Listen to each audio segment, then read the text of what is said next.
you have decided to spend your July 3rd morning with us. So I don't have a whole lot of announcements except to make note of the fact that this Wednesday will be fellowship dinner. Please bring a friend, bring something to share. Also, there's no Now Team meeting on Monday because of the 4th of July holiday. Are there any announcements from the floor? Yes. Do we have a microphone that we can bring up?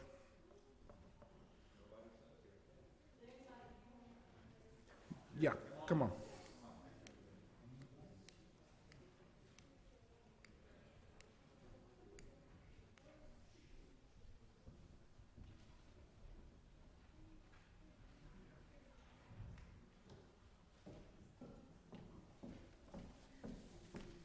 Thank you.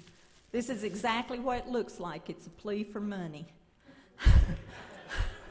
So, some of you know and some of you may not know that on July 18th, I'm leaving with a group of people, young people and adults, from East Stone Gap United Methodist Church and Midway and Prospect churches, and there are a few other churches, but they're the two sponsoring ones, on a mission trip to the Dominican Republic.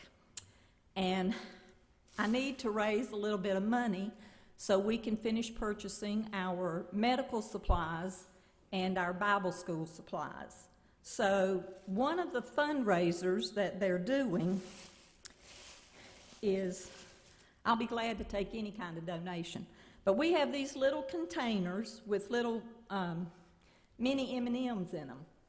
And it's been determined that once you eat these M&Ms, you can get $14 worth of quarters in here. So,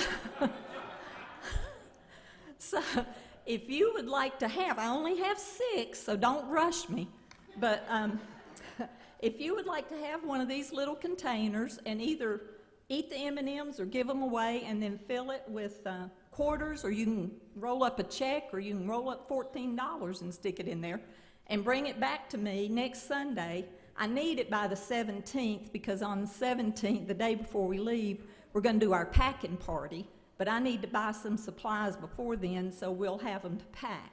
So I'll take any and all donations that are available. So if anyone would like these. No, they're plain.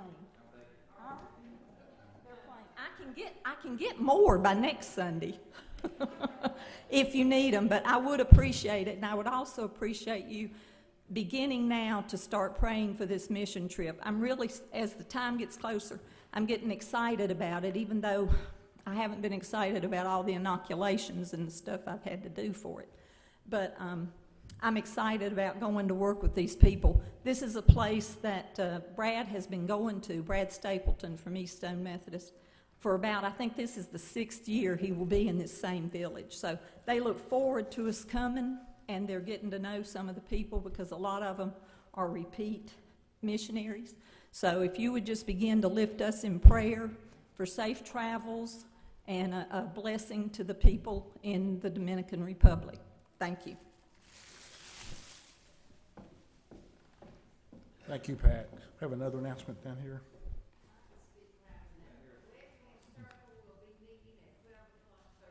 The Wesley Circle will be meeting at 12 o'clock on Thursday.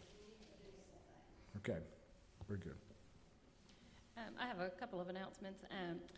The youth will meet tonight at 5 o'clock.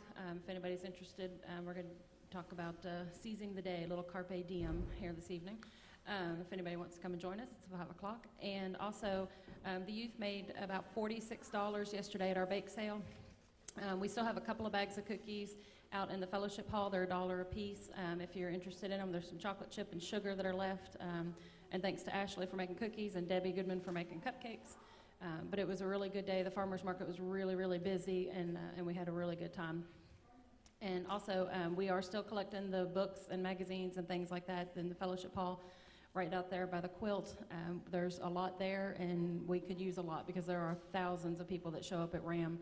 And also, if you're interested in helping to distribute those books, even for just a couple of hours, it doesn't cost us anything to do this event except some gas money to drive up there and do it, and that's it. Otherwise, it's a completely free event for the church and for the people participating. So if you would be interested in helping us to, hand out those books at that event, it's very, very worthwhile. It's very rewarding, and it makes you really humble and thankful for what you have. So just let me know if you're interested in helping in any way with that.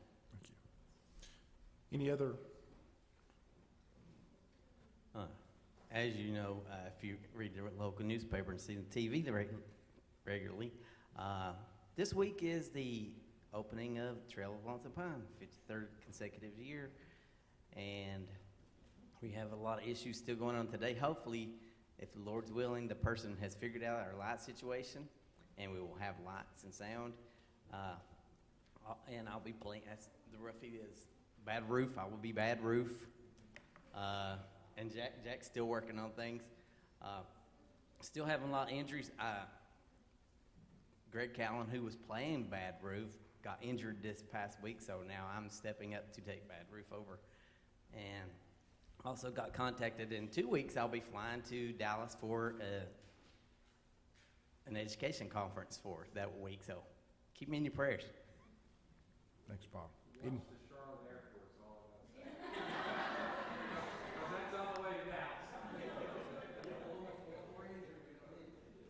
Any other? Nancy. Joe, also up here and give Nancy a microphone.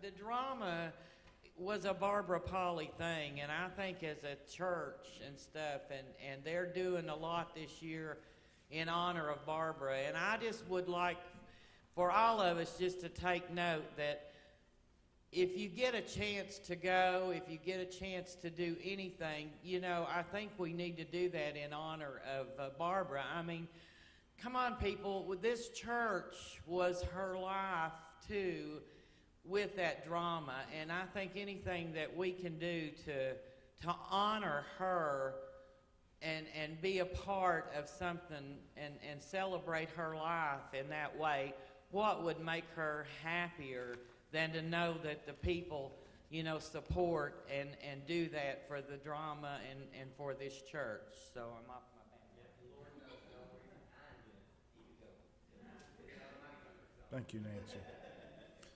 Any other announcements from the floor? If not, I know it's not the time for sharing of joys concerns, but while I have the microphone, I'd just like to report some good news.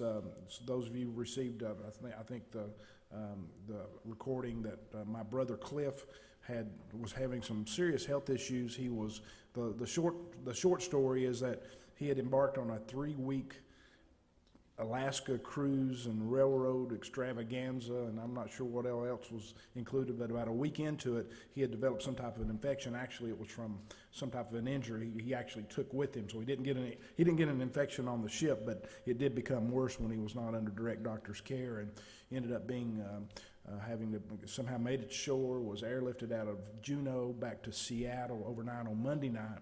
I'm pleased to report I've talked with him a couple times. I think they're getting, it's not MRSA, they've confirmed that.